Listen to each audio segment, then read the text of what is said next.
Hey guys, I'm David LaLiberty, and I'm going to talk to you about the potential for life-sustaining satellites in our solar system. Oh, come on, work for me. There we go. So Europa is our first moon we're going to talk about. So it's a moon of Jupiter. It's the smallest Galilean moon. The surface is fairly young. We can tell that by the low crater rate towards its surface area compared to the rest of the solar system. It's very reflective. Its albedo is 64%, which means it reflects 64% of the light and heat energy it gets from the sun. The surface is made of ice, hence why it reflects so much light. And the cool geological feature is the red streaks are actually salt minerals. So the interior of Europa, they're suggested to have approximately 100-kilometer deep ocean underneath the icy layer of Europa. So how deep?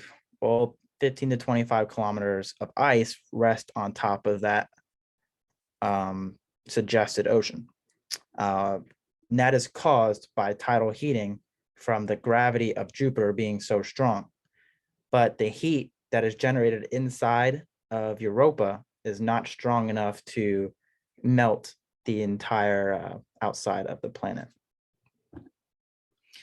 So there were past missions to Europa. There was the NASA's Galileo missions that orbited Jupiter for 8 years and also collected data on Europa. So it discovered evidence of a subsurface ocean. And these findings were very significant because it expanded the search out of the habitable zone, which is defined as the the place in the solar system where water can survive on the planet's surface. So now we're looking at satellites and planets, moons that have subsurface oceans as potential sites for extraterrestrial life.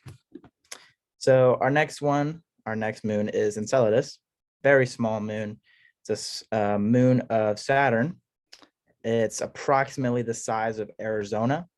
It's equivalent to 3.95% of Earth's total mass. So very small. It's a most reflective body in the solar system. Reflects 81% of the light that it gets. So very cold planet. Has smooth and cratered areas, which means that it is geologically active. And we can tell that with the evidence of cryovolcanism. So what is cryovolcanism? Cryovolcanism is basically it's very similar to what we have on Earth, except for instead of molten rock, it's ice. And they don't have volcanoes, they have geysers. So with the very low gravity, the geysers can shoot out into space and thus helps create the ring system for Saturn. So that's why the ring system is so reflective and we can see it so clearly. It's because of all the ice particles from Enceladus that it contributes. One cool geological feature that's very unique to only Enceladus is tiger stripes.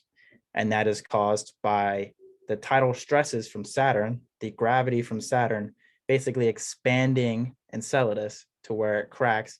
You can see some of the tiger stripes with the blue markings on the planet. So there were past missions, not necessarily to Enceladus, but to Saturn that actually witnessed the icy geysers and plumes from Enceladus.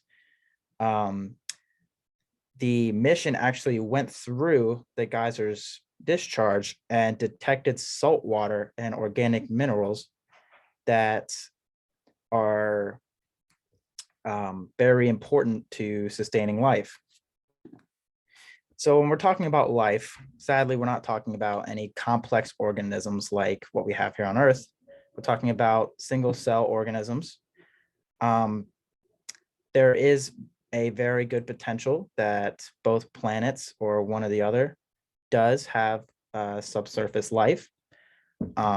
Europa is getting another mission to it that they're going to conduct an investigation on whether Europa has the proper conditions to sustain life on the surface and subsurface. So that is my presentation. Here's my works cited, and thank you for watching.